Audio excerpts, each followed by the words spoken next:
Everyone, Christian here, and I wanted to show you guys, or show guys and gals, the proper way to brace a palm. Now, I was going to do it on a royal, but there's some people over by the bench over there that are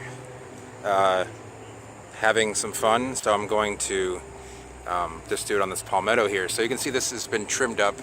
It's a hurricane. It's not quite a hurricane cut, but it's kind of halfway there. It probably was hurricane cut. Just those petioles were probably. You can see my fingers kind of right in the light, but look. So anyway, those petioles is where you can see all the leaves were once chopped off of this palm. And that's a hurricane cut, cutting everything off. They call it that because when there's a hurricane, they try and it's what a hurricane kind of does to a palm when it comes through. So with no leaves, it got transplanted with just the roots here, and it's well mulched. And here you can see the braces. Now the difference between this, he's okay. There might be a few inebriated people here. So anyway, back to the palm. You can see it looks very similar to the other palm I showed you, but the difference is obviously you can see that this was braced in much better position. The banding has other 2x4s that are straight at almost at a 45-degree angle, and they're straight up and down. They're not kind of curvy, and there's burlap to protect the trunk of the palm from. You never really want to squeeze a palm's trunk when you're moving it.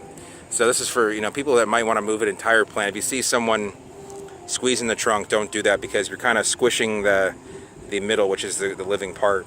So the banding here, is being buffered by that burlap. That burlap is often used, and it's great for a lot of things. You can plant a palm in it. You can wrap up a root ball in it. You can use it to carry things. You can obviously wrap your trunk in it, and roots, like I mentioned. And it just overall works for a lot of different applications. It even works as a frost cloth.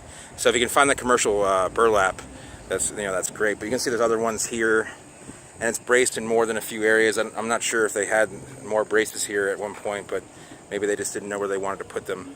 So this is actually the reason this is properly done is because this is at a government area. The guys that probably did that landscaping at the hotel probably cut a few corners, and it shows. That palm has a much better chance of going over in a 40-50 mile an hour wind than these palms do. So it's braced downward, so if it tries to fall off, you can see in 2 points it's not going to go anywhere. So that's the proper way to brace the palm. So this is the tiki area is now over there, and this is some kind of government owned building. I don't know what it is.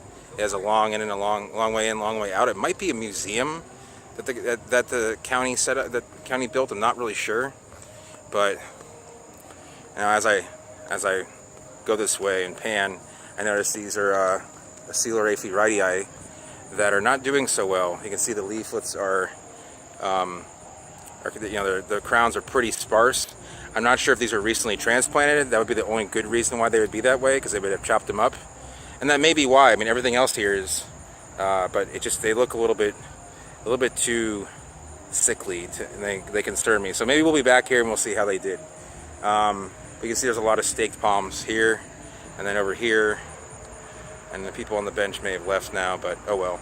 But you can see how they're properly staked with the burlap and the banding. Otherwise, you're going to cause yourself some trunk damage, and you can't really repair damage on a trunk once you've, say, the banding kind of clamps onto it and rubs it. You're going to always have that mark there. So anyway, I hope that's a little bit more interesting information about, this has all been built since Hurricane Charlie, so I'm kind of doing like a 14 years later thing with Punta Gorda, which is a beautiful city, one of the best small towns in Florida, and hope you guys also enjoy. This is nighttime, so you can see there's, for a town of 20,000 people, it's quite an interesting landscape. So I will end it there. Hope you guys enjoyed the video. You know what to do, and I'll see everyone next time.